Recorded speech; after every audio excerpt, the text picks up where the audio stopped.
A major free speech victory. On today's Newsmakers, we're talking with Christian photographer Chelsey Nelson and her attorney Brian Nehart. He's senior counsel with Alliance Defending Freedom, and the two of them come on today to break down her major victory, what it means and why it matters for all people of faith and all Americans more broadly. With no further ado, here are Chelsey and Brian. There was just a major free speech victory in Kentucky. A lot to break down today. Chelsey and Brian, thank you so much for joining me today. Thanks for having us. Thanks for having us. So, Chelsey, let's just dig right into this. You filed the lawsuit against Louisville, Jefferson County in 2019. And tell us a little bit about what led to that lawsuit. Yeah, well, I was a young mom trying to figure out a business that I could do to have flexibility, raise a family, have a creative outlet. And obviously I'm a Christian, so that impacts every aspect of my life, not just on Sunday morning when I'm at church, right? Absolutely everything. And I was very aware at the time of people like Jack Phillips in the news under fire for just trying to quietly operate their business in a way that was consistent with their Christian convictions. And I was concerned about, if I am going to do this, I'm going to do it in a way that's consistent with my faith. Is that going to get me in trouble? Just trying to be wise and discerning, looking forward as I grow, as that's become maybe more well-known. Do I have anything to worry about? And I became aware of this ordinance in Louisville, and was really concerned that I might be under $10,000 fines at any moment for being, reported if I were just simply open about what messages I'm willing to celebrate, marriage between a man and a woman for a lifetime only and nothing outside of that. So that's really what brought me to this whole 6-year-long litigation journey. Was there ever an attempt to actually fine you? Because I know that the fear of it alone impacts how you operate your business, just so people understand that, you have this law, this regulation, you're trying to operate your business as a Christian, you're fearful about what you say and what you do. Did you hit a point where you thought, or you did experience that sort of retribution? So the way that I approached it is that I hadn't received a direct threat yet, but I knew that it was likely, especially because I'm not quiet about my faith. I'm outspoken about it. I celebrate it. And so anyone who knew about me and my business hopefully would attach my faith to it. It wasn't just going to be like a sub item to my business. And so what I decided to do was proactively seek clarification. Just be like, this is exactly what I would like to put on my website so everyone knows where I stand and what I believe. Can I do that? And ultimately they came back essentially and said, no, you can't do that. In fact, you can't even talk to clients like in a client meeting at Starbucks about, oh, well, I can celebrate this message, but not that, and here's why. Well, and I mean, by having it on your website, it essentially doesn't waste your time. It doesn't waste other people's time. You're putting it out there. This is what I represent. This is who I am. And, you're welcome to go somewhere else if you don't like that, right? I mean, it actually helps everybody instead of being in the awkward conversation where you're now telling somebody no once they've come to you. Brian, can you take us through, help us understand what this particular regulation says so that we understand, just sort of like the legal aspects around it and what concerned you most about it? Sure. Well, the fundamental premise of Chelsey's lawsuit is that the government can't force Americans to say something they don't believe. And Louisville passed a law that it interpreted to require Chelsey to create photographs and blogs celebrating a view of marriage that contradicted her faith. And the law had two different features. One, it compelled her to create speech that violated her beliefs. But as you mentioned, it also prohibited her from even putting on her own website, this is my Christian beliefs, this is what I believe about marriage, and I only create photographs and blogs consistent with that belief. And Louisville said that both of those things, declining to create a message about marriage that violates her beliefs or even explaining that belief publicly, would violate its law. And I'll just note, this is a case similar to a Supreme Court case that was announced in 2023, 303 Creative versus Alanis. There are laws like Louisville's across the country that compelled artists to create artwork that violated their religious beliefs. And in 2023, the Supreme Court said that those laws, when they're used when they're applied to speech, violate the First Amendment. And Judge Beaton in Chelsey's case followed that binding precedent and reached the result he did here.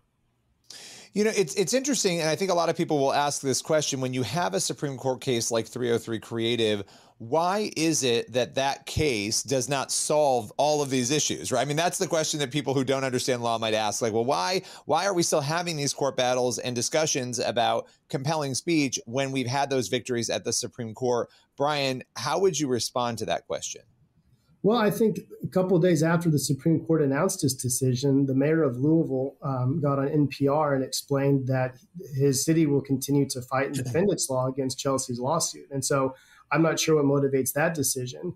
But for sure, the principles that were announced in 303 Creative and that the Supreme Court has relied on for decades support the principle that a photographer who creates an image that promotes a particular idea, emotions, those kinds of things, the government can't use laws to compel a photographer to create an image that contradicts their faith. And that's well established in First Amendment principles. So Chelsey, coming back to you on this, obviously this was a years-long battle that you chose to proactively fight, and you were told that you would not be able to post these kinds of messages that explained who you are, what you stand for on your website. What was the reaction like? How did you deal? Because whenever you are in a legal battle like this, a lot comes with that. You have supporters, you have detractors. How did you deal with that element of this case? Yeah, I mean, to be honest, it was really difficult at first. People I thought were friends, thought were fellow believers, essentially disowned me for trying to seek clarity in this and standing for what I believe the Bible is not quiet about, but very loud and clear about. So that part was difficult. I think what was less difficult is that I don't expect people who aren't Christians to understand everything that I believe or even to agree with it. What I wish more of them would understand is that I'm actually fighting for their right to create consistent with their beliefs, even though it's a separate worldview and belief system from my own. So that was difficult, but in the end, the Lord helped me grow a very thick skin, and he really used my children as a motivation. Like my witness to my children is very important to me. I would hate for them to grow up and look back and see that their mom cowered on this issue because she feared man more than she fears God. So that was an incredible inspiration to me. And I'll be grateful, hopefully, when one day they actually know what's been going on these past 6 years, which they know nothing about at the moment, that their mom was faithful. So, okay, Brian, coming back to you on the legalities of this, can you talk about why this is a significant victory at the district court? And does it end here? Is it possible that this continues? Take us through sort of where we are right now on this. Sure. It's a significant decision for a couple of reasons. The first one is that the district court here in Kentucky did a great job of explaining why photography is speech. So every time that Chelsey takes a photograph, she's composing the subject matter. She's thinking about things like lighting, tone, cropping, all those kinds of things to create a specific image that people cherish for a lifetime. So that's one reason. The other reason is that what the district court said is that during the period of time that Chelsey refrained from speaking because of the credible threat posed by Louisville's law, she is entitled to a remedy called nominal damages, which is a recognition that Louisville violated Chelsey's rights by chilling her speech. And nominal damages are a way to hold governments accountable when they violate constitutional rights.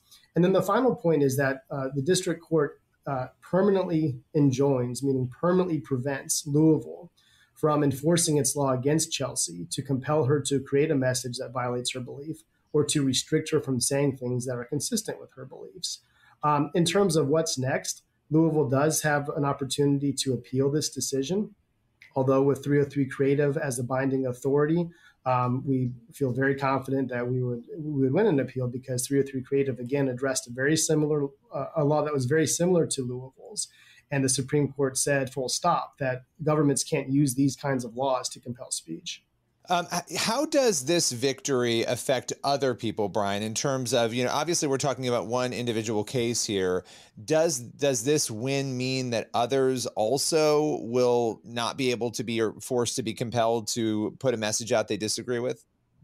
Well, I think of law as kind of like building blocks. And so the 303 Creative decision is the foundation for this principle. And it relied on case law extending back into the 1940s. And of course, it's clear from the text of the First Amendment, which says that government shall not abridge speech. But Chelsey's case is another building block on top of that. So 303 Creative applied to website designers. Chelsey's case and another case like hers called Emily Carpenter versus James applies to photographers.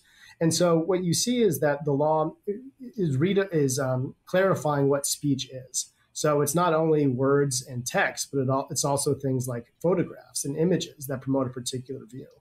Chelsey, coming back to you as we close here, what's your message to other Christians who may find themselves in similar battles? Maybe they're afraid to fight the battle. Maybe they feel trapped. What would you say to them after 6 years of fighting for this? Yeah, I would say start with daily faithfulness in your life, in your family.